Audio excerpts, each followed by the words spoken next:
Right. All right, everybody, welcome. GPS for the Soul Part 2, Class 3, right? Is Class 3? Oh, I forgot to take attendance. Okay, we'll do that afterwards. Make sure that we take attendance so that way everybody gets all the credits that they want for JewishU trips and cash or whatever it is that you're going for. So we are in GPS for the Soul Part 2. And we're going to start now today, Chapter 27. And Tanya, everybody has their little handy dandy booklets, which has the Hebrew English. You don't have it over there? I'll pass them down. Share the wealth, guys. Share the wealth. There you go. There you go. So in general, what we're discussing in these chapters of the Tanya, which was written something like 250 years ago. There you go. No accidents happen. Okay. We have plenty, no problem. We have paper towels over by the sink. You're good to go. Okay. So we were discussing how not to get all sad and depressed with life. That's kind of what we were discussing, which is, I guess a relevant topic. For some people, it's more relevant than others, but everybody, deals with it at some point in one way or another. I think anybody who's honest with themselves will know that they have at some point, hopefully not too frequently, dealt with the blues, ups and downs of life, so to speak. In any event. So sometimes a person is sad because they have not that they did anything in particular. They didn't do anything in particular. They didn't fail at anything in particular. They just kind of feel like a failure overall. Almost like a feeling of shame for who you are, God forbid. Feeling of guilt, or rather not guilt, not guilt for something. Guilt is usually for something you did or that you feel you did. But shame is more like a feeling, like for who you are. That I feel like I'm just not what I could be or what I should be. I'm embarrassed of myself, so to speak. So that's a little bit what he's going to talk about over here in chapter 27. So we are here in the Hebrew, Perek Chav Zayin. I'm going to read in the Hebrew and translate as I always do, or you can follow in English, chapter 27. Or you could just listen. Whatever you'd like to do is fine. And as always, everyone has the chance to ask questions if you want, or share comments or your own personal feelings about it. And we'll go from there. Perek Chav Zayin, chapter 27.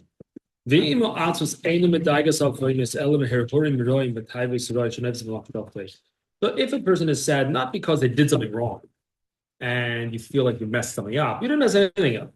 You just have thoughts that you maybe wouldn't express out loud. Join the club, right? Some people express those thoughts anyway, right? Yeah. Some people just don't have a filter and you want to be like, listen, you don't have to say everything. TMI, keep some things to yourself. But most of us have some level of filter from our brain to our mouth. And we say a lot of the things that we think. That's good. That could be good, be healthy. But we also, hopefully, there are certain things we don't say, probably because they're embarrassing. I don't mean embarrassing like, whoops, I spilled all this meatball sauce on my new white shirt, which I didn't do, David. I didn't do that. You didn't either, don't worry. I'm just saying that maybe it's not something I did or didn't do. Maybe it's more a feeling of just being totally inadequate, a low sense of self-worth. Because I have inappropriate thoughts. Again, maybe I'm thinking, yes, Daniela. Are you able to remind me where we are? Yes, chapter 27. Right at the beginning of chapter 27, exactly. Now, Hine, the third line in the Hebrew, and the fourth line in the English. Hine im neifles leishalei b'shas ha'avoda ela be'es eskoi be'esko v'derech eretz chaygavna. If the person begins thinking these feelings of inadequacy, thoughts of, wow, I'm such a loser, thoughts of, I can't believe I thought about that. And if it happens not when you're in the middle of davening, because there for sure it's inappropriate, you have to know that's not the appropriate time. And we learned last week in the previous chapter that if a person has such thoughts during prayer or Torah study, you just have to tell your Yetzer Hara, tell your YH, the evil inclination, listen, I hear you, I see you, I acknowledge you. Let's make an appointment. I'm busy right now. We'll talk about it later. But what if it happens when you're studying for an exam? What if it happens when you're just, I don't know, hanging out with friends doing nothing, just hanging out, chilling, or whatever people call hang out nowadays? I'm too old to know what people call hanging out. Chilling? Chilling. Chilling. So, yeah. Chilling. It still works. Okay, good. So nothing's changed. Nothing's changed the last 30 years or so. People still chill. Okay. Now, if that's the case, then not only should you not be saddened, but if you have inappropriate thoughts of doing things you should not be doing, not only should you not be sad, Adirabba, in fact, the exact opposite. You should actually rejoice. You should maybe get up and do a little dance.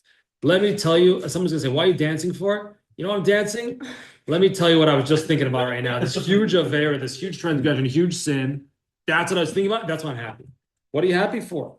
He says as follows: that even though I entertained the idea, I thought about it, I wanted to do it, but I pushed it out of my mind. I got rid of it. I didn't allow myself to dwell on it. So the thought came in, okay, I wanted to do it. I thought about it. I contemplated it. Sounded really juicy, a really good meatball. I really wanted to eat it, but I didn't do it.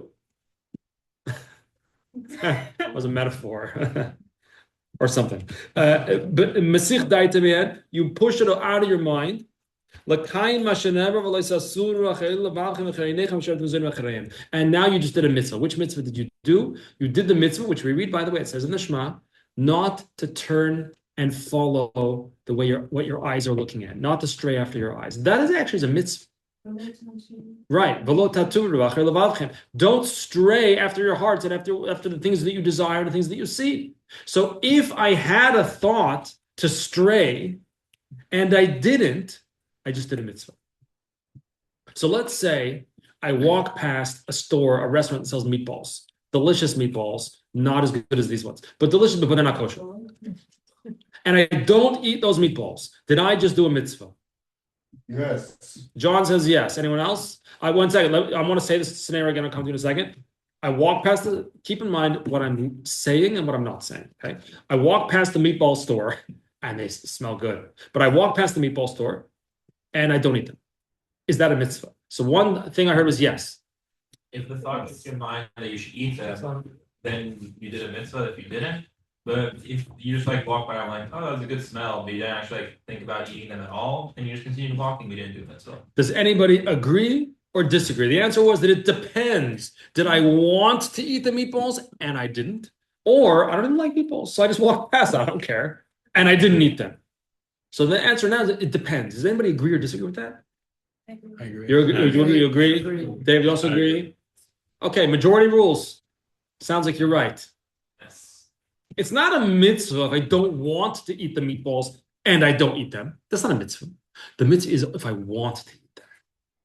But I know, one second, but I know it's not the right thing. And then I refrain. I just did a mitzvah. Which mitzvah? I didn't stray after my heart and after my eyes. Yeah. Never mind, you answered the question. Okay, good.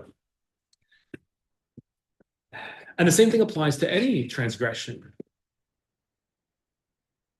Now, if I have a desire to do something that is against the Torah, and I hold myself back, that's a mitzvah. Is it a glamorous mitzvah? Is it a romantic mitzvah? Not really. Like imagine where everybody, you were in synagogue on Rosh Hashanah and Yom Kippur, where you went to synagogue, did they sell, like they auction off or sold the aliyot, the aliyahs? Mm-hmm. Everybody here does, every shul in the world does that pretty much, right? Mm-hmm. Did they auction the aliyah, did they auction off the mitzvah of not straying after your heart and after your eyes? No. And if they did auction, would anyone bid for it? No. Probably not. Yeah, maybe, okay, but probably not. Most people know, I know which mitzvah I want to pay for. Nobody wants that mitzvah. People want a more glamorous. You know what mitzvah you want? You want the mitzvah to open the ark at Ne'ilah and Kol Nidre. That's a gishmak mitzvah. That's something. Wow. That's romantic. That's glamorous. That's something I'm willing to pay for. That's something that I want to honor. I want people to see. I mean, listen, I got to open the ark. That's a pretty good thing. But the mitzvah of not straying after what I want to do, straying after my heart, my desires, not so glamorous. I don't know if I'm going to brag about it. I might tell my buddies, you know what I did on Yom Kippur? I opened the ark. I might tell my buddies that. What I probably won't say is, you know what I wanted to do on Yom Kippur?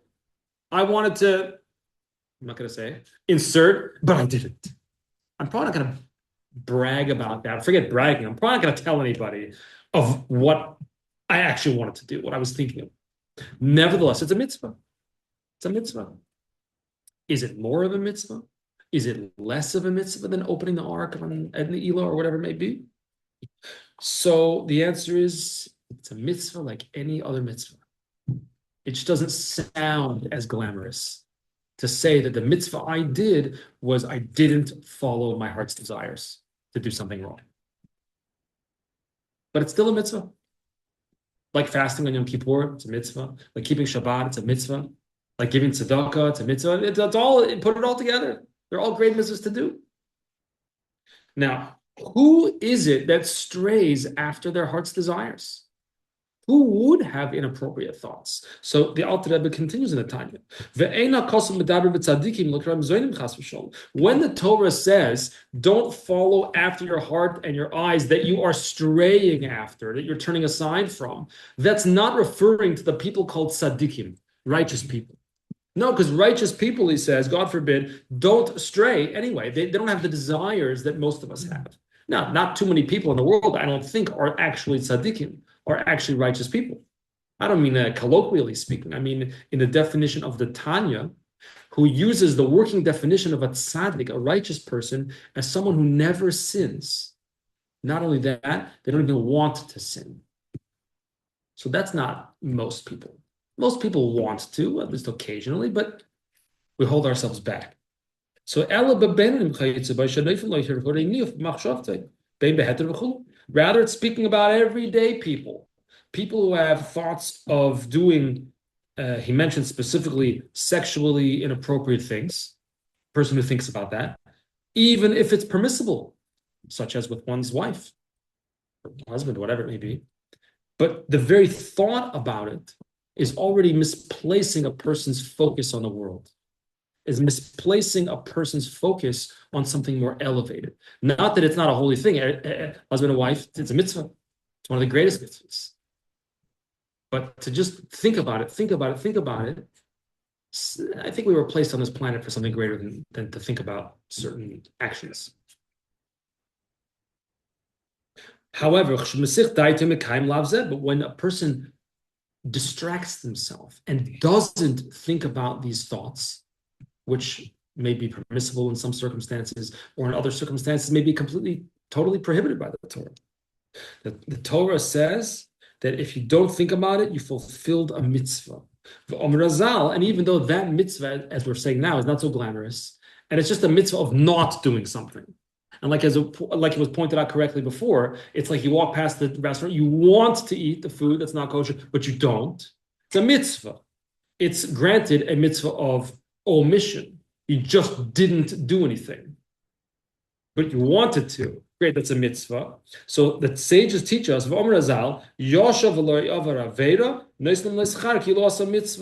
if you merely refrain from doing anything, so I didn't even do anything, I just sat there, but I refrained from doing a transgression, then the sages tell us that's considered as if you actually actively did a mitzvah, like you gave tzedakah, or like you kept Shabbat, or whatever it may be.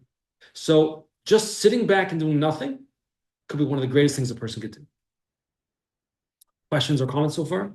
So if you just smell, wait, sorry, I didn't catch this. So if you would just smell it and think it smells good and not have it, is that still, but like you don't really want it, you just think it's like smells really good. I don't know. But it seems to be, as far as I understand, that you have to actually have some desire to actually partake of that. Okay. I remember a number of years ago, what I often do on Rosh Hashanah is I like to blow shofar for other people.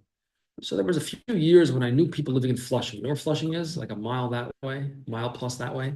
It's like a different world over there. The signs are not in English.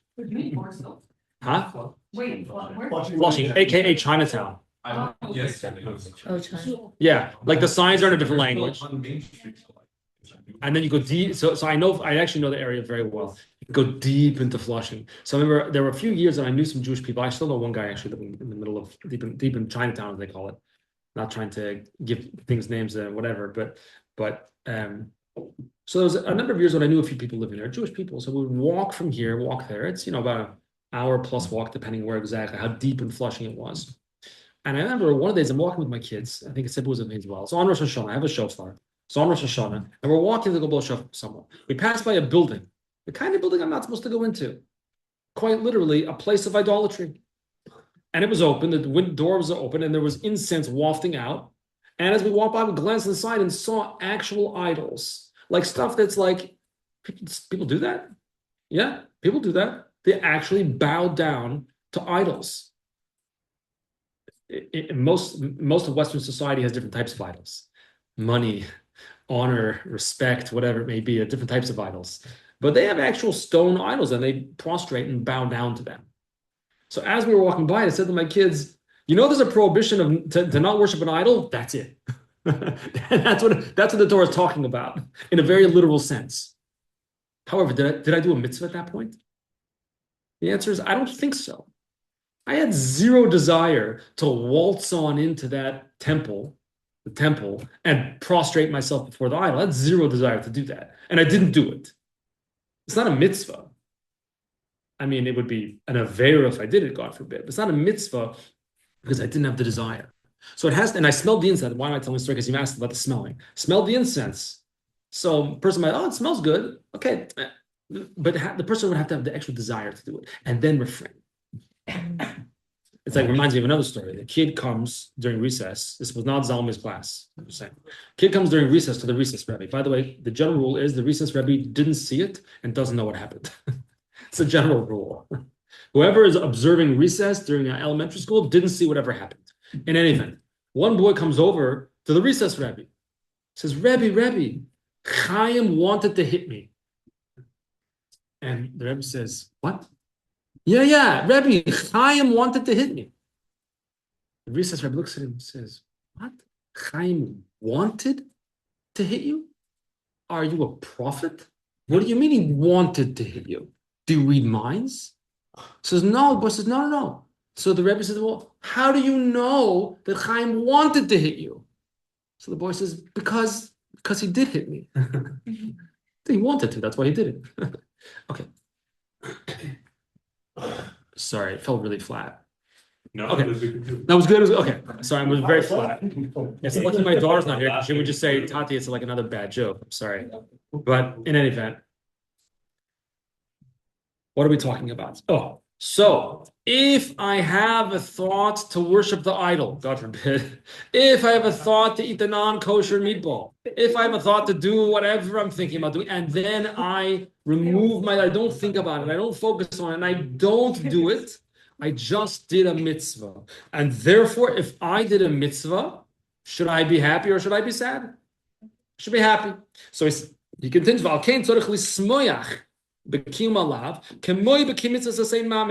need to rejoice in the fact that I did nothing the same way I would rejoice if I was the one to get to open the ark at Ne'ilon Yom Kippur, one of the holiest times of the year. And the same way I would rejoice when I give tzedakah and I feel like, wow, I actually made a difference in the life of a poor person. I actually helped someone. I'm very happy about that feeling. I should rejoice just the same when I did nothing. But I wanted to. Yeah. Is there any opposite version where like you thought of doing a mitzvah and you ended up not doing the mitzvah? Like, should you be sad? That's a great question. I love it. So does anybody want to respond? Yes, Daniela. Not necessarily, but I think that when you feel bad for not learning, for example, like learning Torah, or when you feel bad for not doing other mitzvah asay, it's not unfair, but it's an indicator that you care about it. Like a lot of times, my friends will like talk to me, will just whatever DMC, if you will. Like, I'm so sad, whatever it is really hard for me. And like first thing I'll say to them is like, I totally hear where you're coming from. I just want to point out that it's a good thing you feel that way. Like you feel bad, for example, keeping Shabbos. You feel bad that you weren't able to keep Shabbos properly, which shows that you care about it. Shows you care. That's nice, isn't it? What do you think about that? That's the shuba. I feel like that's the first step. 1 second. I guess so. So like, if you thought about doing a mitzvah, then didn't do it, I don't think it turns into an avera or something. Actually, I think it's the opposite. It's like the first step Okay. to tshuva. What No, is- like there's no. It's kind of like extra credit kind of. You can't Before we go- get to Hannah, because Hannah raised it, what did you want to respond to what Daniela said? Yeah, I was gonna say then using that same logic and what we've been talking about when you were thinking of doing an avera, and how are you meant to be happy that you didn't do it? If that means you thought about it, that means you're corrupted. Oh, one second. That we're gonna come to soon. Oh. We're gonna come to that. That's exactly the point that we're getting to. That's exactly what we're getting. We're gonna come to it soon. Okay. Okay, hold your horses. Don't get too excited. You can get excited, okay? Sure. Torah's exciting. Come on, Torah's exciting. It really is. Okay, yeah. Hannah. When it's like wanting to get a mitzvah, don't you get credit for doing the mitzvah as if you did it even though you didn't? Oh, okay, interesting. Don't you get credit, Hannah says. You wanted to do it and something happened, you weren't able to do it. Don't you get credit for that? That's what Hannah wanted to know. Okay, it's a good question. Yeah, John? Well, I'll answer your question. I think it's that you want to do it, but someone else did it for you. If you don't know someone else did it for you, there's a question of that. But my case actually is something that recently happened to me. Where actually I feel sad, but I didn't because things crazily happened. So someone who I knew was expecting someone to visit them in Manhattan.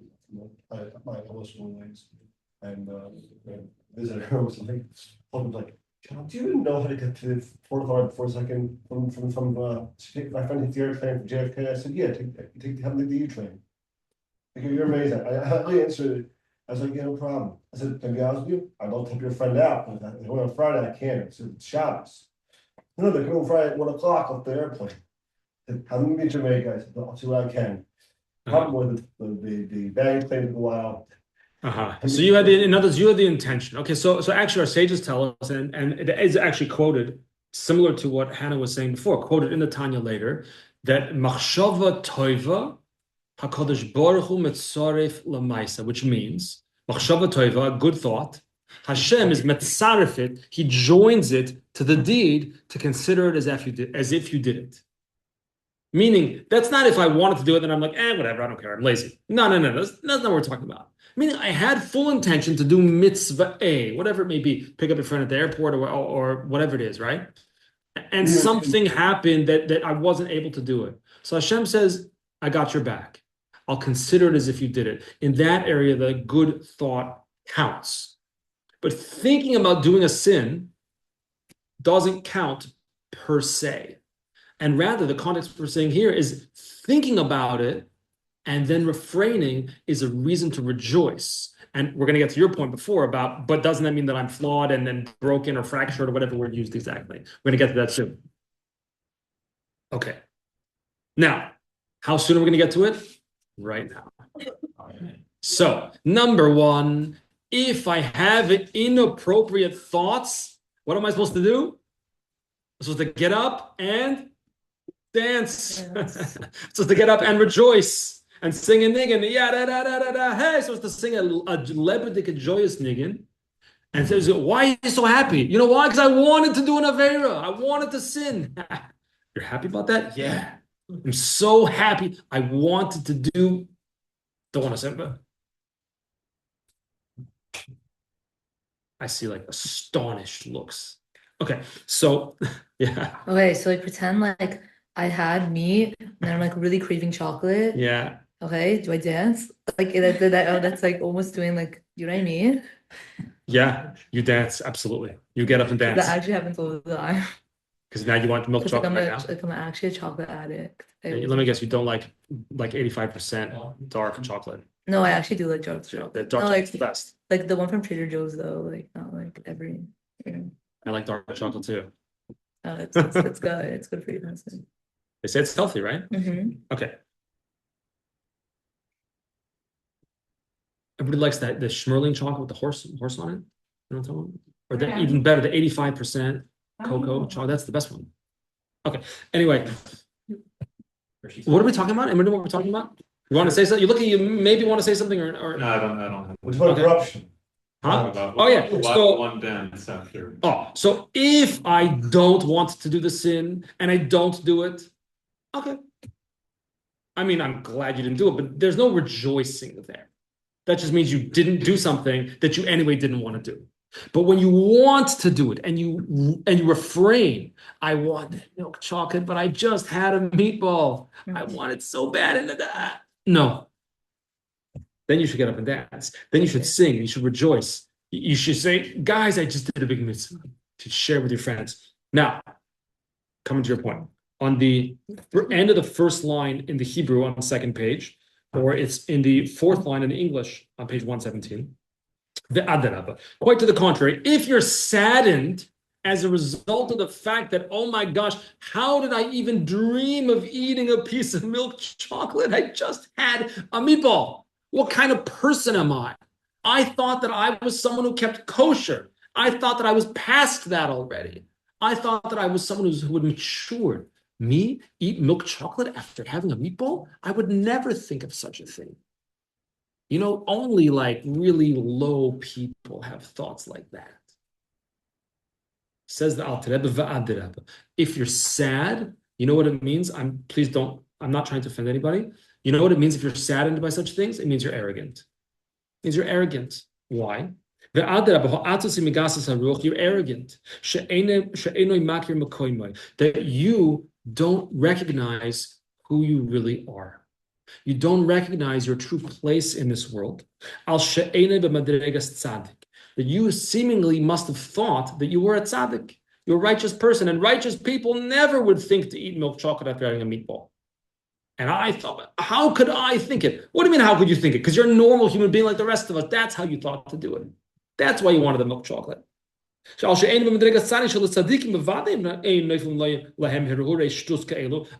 would never think of doing something so crazy like that. Imagine wanting to eat a piece of milk chocolate after a meatball. Who would think of that?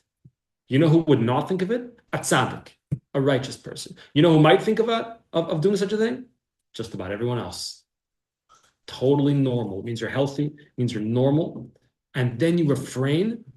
That's reason to sing. If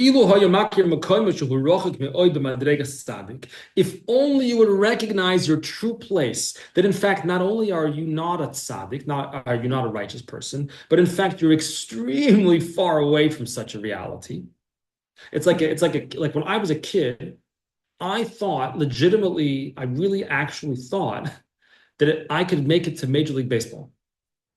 I played Little League Baseball, so that was like kind of obvious, right? I'm Little League Baseball. I'm actually pretty good. I'll make it to the major leagues. You didn't want to make it to the major leagues. I wanted to make it to Major League Baseball, and I thought I would. I mean, at some point, I realized that wasn't going to happen. But it's not just that I'm not going to make it. Do you know how far I was? You're like, yeah, of course, yeah. Rabbi, of course you're far away from that, right? You know how far away I was from even being like, even remotely possible to become a major league professional baseball player? You know how far away you are from that? Or it's like, you know, a runner, for example. Runner may think I could run a marathon. Okay, you know, maybe you could do it. You could walk it, you could run it, this and that. Do you know how fast you have to run to compete at the world-class level? 13 miles an hour. Because world-class marathoners run a marathon in 2 hours plus. 26 miles divided by 2, that's 13 miles an hour. You probably can't even run 3 miles an hour. That you could probably do. So sometimes we think, oh yeah, maybe I could compete on the world-class level. No, you can't. You're so far away from it. So the same thing may be spiritually. And by the way, it's not an insult. It's recognizing, who am I actually? Who am I really? What am I really? And by the way, I'm capable of unbelievable things. Just not capable of making it to the Major League Baseball. That I'm not capable of. And moreover, not only is if a person is saddened by the fact that I thought about eating the milk chocolate, that I thought about whatever else, insert your own personal story there, and then I didn't do it. I'm saddened by it. Not only is it arrogance to think, how could I mean, how could you? Because that's who you are. But even more so, if only just don't be a Russia, don't be wicked, don't be a sinner, and you're already good. Even for a moment. Moreover, harei zoisi midas habeinonim v'avodosom, lichbosh hayetzer v'ahiro olim halev l'meichel, asich daita legamri mimenu. In fact, this is the job in life for most of us, is to remove our thoughts, remove our focus from the things that we're not meant to be doing. To completely cancel out inappropriate thoughts, it's not realistic. That's like making it to the major leagues. It's not realistic. So we don't need to try to do it. It's unrealistic expectations. Like sometimes people, they expect like kids to be like adults. It's like, what do you want from your kid? He's a kid. Like give the kid a break. They're kids. They have to be a different level of expectations. And moreover, so to speak, push away any appropriate thoughts as if with two hands.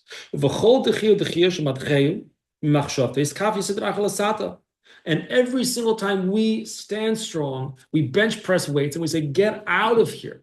And we don't allow our inner desires and thoughts to actually take hold. The fact that I have the thoughts with the desire means I'm normal, means I'm a human being, means I'm alive. And it means I'm not a tzaddik, because in the view of the Tanya, the tzaddik does not have those views. So if I have them, it means, number one, it means I'm not a tzaddik. The simple way to tell, by the way, if you're not sure if you're a tzaddik, is for the next 24 hours, monitor your thoughts and your actions. And if you do say or think anything that's not in line with the Torah, then I'm sorry to tell you, you're not a tzaddik. Which again, I'm not insulting anybody here. That's the reality. Yeah. Is there a different like reward? Like, does the reward depend on how tempted you were to do your thought? Like, is there like a variance in there? Yeah, for sure. For sure. Who's on a higher spiritual level?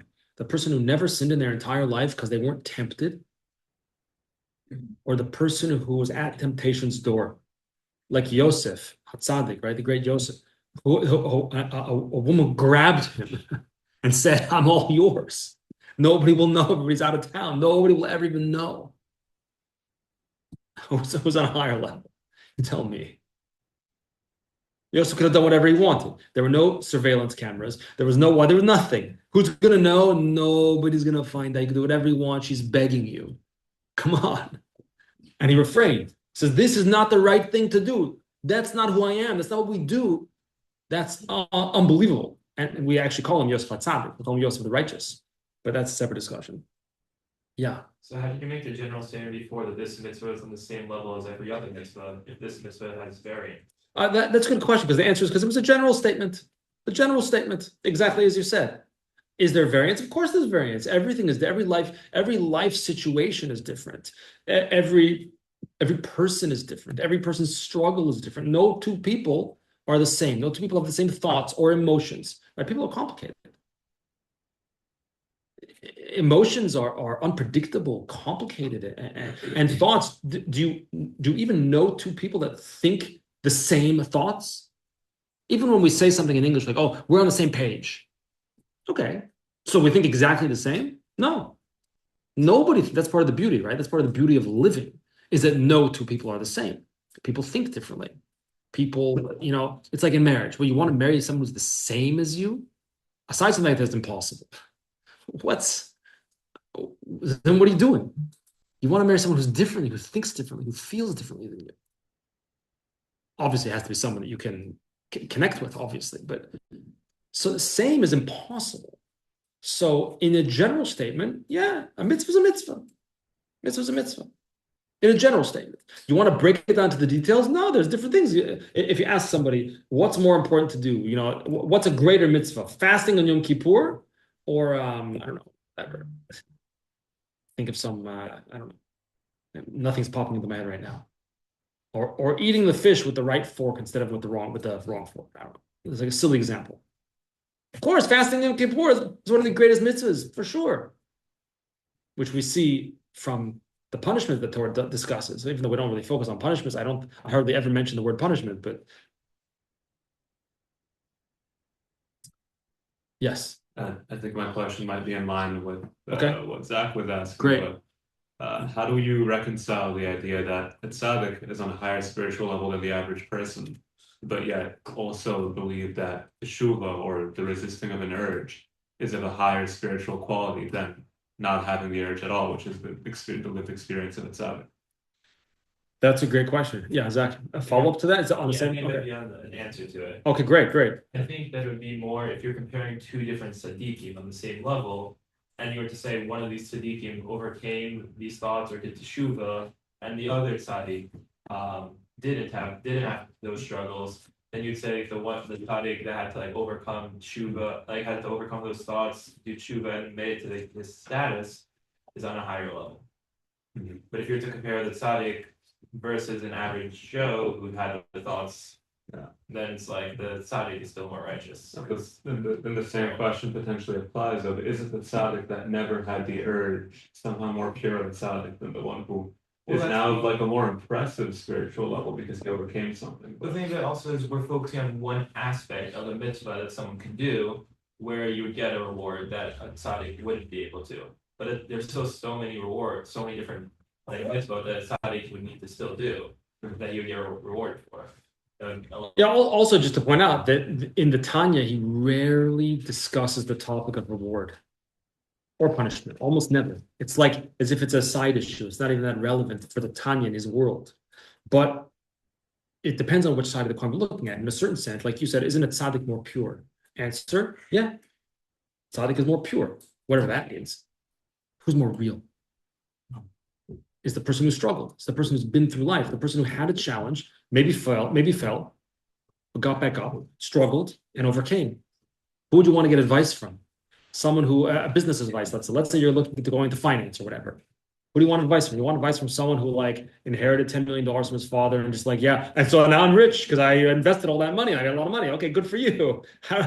Or you want to have an advice from someone who forged their own path, who struggled, who maybe had some ups and downs, some bad investments, learned from made some bad choices and learned from it. And you want to get guidance and advice from someone who's been through life a little bit, so to speak. Which one's more pure? The tzaddik is more pure. Which is better? Better is a little bit subjective in a sense. But the Alter Rebbe says here, interestingly, that even when the person struggles, I want to skip a few lines here. It says, "V'lochin al yipol lev ha'adam alav." Don't get despondent. Don't be saddened. Don't be depressed if you're struggling.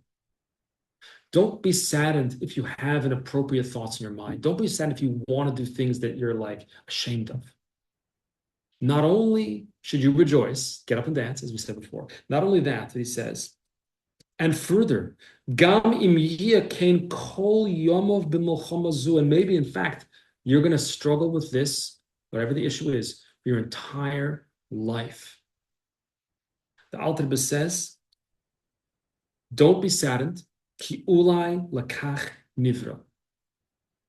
My three favorite words in the entire Tanya. Maybe this is why you were born. Maybe this is why you were created. For this moment, right now, to overcome this challenge, to rise to the occasion, to step up to the plate, to continue the baseball analogy, to rise to the occasion. A struggle? Yeah, maybe that's why God put you on this planet, to have this moment of this struggle and to overcome. So that's something to rejoice for. This is the cosmic. That means at any moment in time, any struggle I have in my life, any challenge I have in my life, it might be right now, this is why God put me on this planet, to rise to the occasion, to step up to the plate, to overcome, to show myself who I really am. Cosmic. It's life-changing when you can look at life, the challenges of life, that maybe this is why God created me, for this moment. It's not glamorous. It's not romantic. Nope. It's not glamorous and romantic. Sorry. But maybe it's why you were born. And when you have the perspective that maybe this is why I'm here, this is why I exist, wow, it's different. Everything becomes different. Life becomes different. The challenges become different. They're still heavy. They're still challenges, but they're heavy and they're challenges that I can carry, that I can do. Hannah, were you raising your hand? Yeah. Does the show give you like different kinds of like challenges because he knows that you can overcome them? Absolutely. Our sages tell us 100% that God only gives a person a challenge that they can handle. Which also, by the way, means that if a person has a greater challenge than you, no offense, that means that they're greater than you are. That they're on a greater spiritual level, they have more strength. Yeah. What about a problem that you caused yourself? Like that you created yourself? Well, nothing's actually just created by yourself, like trying to. Well, if you procrastinate work and then like. I'll tell you something interesting.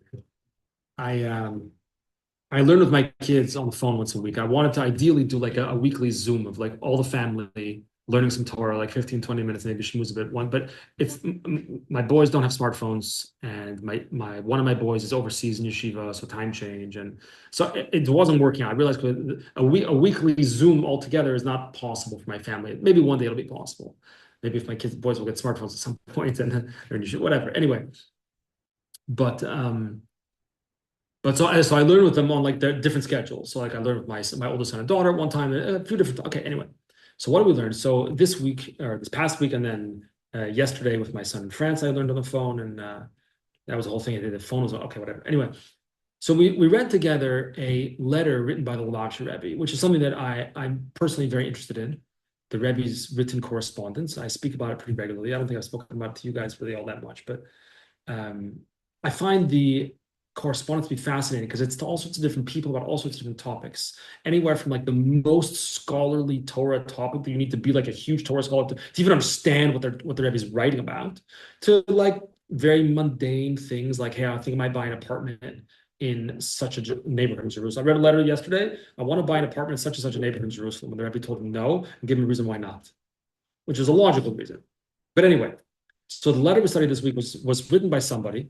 And you don't see the letter that was written to the Rebbe. You only have the Rebbe's response to the person. I think the point I'm going to say now is on point, I think. You only see the response, and from there you work back, what did the person write? So it seems to me that the person who wrote the letter was very upset, very sad, depressed, whatever. He's like, life's so messed up, like nothing goes my way. So the Rebbe writes to the person to listen. Every time you write to me, you keep repeating the same old, same old. Life's terrible. Nothing works. Everything's a mess. Your health is no good. Your wife's health is no good. Your children is no good. Everything's messed up. Despite the fact that you forgot to mention that the doctors told you in your wife's recent pregnancy, the pregnancy would not come to completion. And they predicted this with like certainty, and they were wrong. And your wife did carry the pregnancy to full term and gave birth to a healthy baby. So hello, open miracle in front of your eyes. The doctor said impossible, happened anyway. And so you're kind of like ignoring that. But then the Rebbe says to the person, that being said, a person is given bechira chofshit. A person is given free will. So if you would like to continue to ignore all the good in your life and only see the negative, that's your choice. It's up to you. So then the Rebbe says like this. This is found. I'm sorry, it's been on. I've been thinking about this a lot. So I'm going to share it. I don't know exactly how relevant it is, but it is relevant. The Rebbe says like this. Also, please look again, which means that the Rebbe already told him to look in this source. Please look again in the Zohar, part 2, page 185b. Period. So I thought, I wonder what it says in the Zohar, part 2, page 185b. So you know what I did? I did something crazy. I looked it up. And you know what it says over there? Unbelievable. I can't say things like this. I can't make it up. This is what the Zohar says. The Zohar says that there's two worlds. There's an upper world and a lower world. And everything that happens in our lower world is a direct result of what happens from the upper world. Meaning the upper worlds flow and feed energy to the lower worlds. But how does the upper world know what to feed to the lower world? Based on the lower world. And the Zohar says as follows. When a person is in a state of joy, when a person is joyous, when a person is besimcha, that elicits joy from above. And if a person, God forbid, is sad, that elicits sadness from above. So you make your own bed. You choose to live in the world that you want to live in. If you want to live in a world of joy and positivity and blessing, that is the world you will live in. It's not just yo, be happy, think happy. It's not think happy. It's not think positive thoughts. It's that the Zohar says, a shining face. It says that the Zohar says when a person has a shining face, that elicits a shining face from above. So if we position ourselves not to ignore the challenges don't go away. The challenges are still there. Life doesn't automatically, and here the Alter Rebbe says, maybe you were created for the moment of challenge. That's why you were born. That's why God put you on the planet. Maybe, maybe not. But maybe this is the moment. That's like when Mordechai says to Esther, remember the story of the Megillah Purim? What does Mordechai say to her? You got to go to the king. She says, no, I can't go to the king. If I go to the king, I wasn't invited. Off with your head. What does Mordechai say? Mordecai says, maybe this is why you were chosen as queen this entire time, to just do this one thing. And the exact words he says is, Umi yodea. Who knows? Im lo es kazois, higaat la malchus. Who knows? Mi yodea. If it was for this minute that you, Esther, reached the king's palace, for this and nothing else. So we are all in the king's palace all the time. We live in the king's palace. We're in this unbelievable world full of challenges and struggles and disappointments and failures and all the bad stuff that life is full of. But it's also full of light and full of blessing and full of opportunity to connect and to be strong and to overcome. And those are reasons to rejoice. Or as the Rebbe wrote this person, hey, listen, if you want to live in a world of depression, so to speak, I'm paraphrasing. Okay. The Rebbe writes the actual words. Who am I to tell you who to tell you what to do? If that's what you want to live, so okay. But look in the Zohar, the Rebbe says. Look again in the Zohar, tells the person. Look again. Means you looked once before. I know you looked. The Rebbe said, I know you looked it up. Look again. The Zohar says that if you have a shining face that brings more light into the world. Questions, comments? Okay, let's all have a shining face. Let's all rejoice at the opportunities of life, and Hashem will continue to share his blessings with each and every one of us. Thank you for coming to class number 3 of JewishU, GPS for the Soul Part 2. That was a mouthful.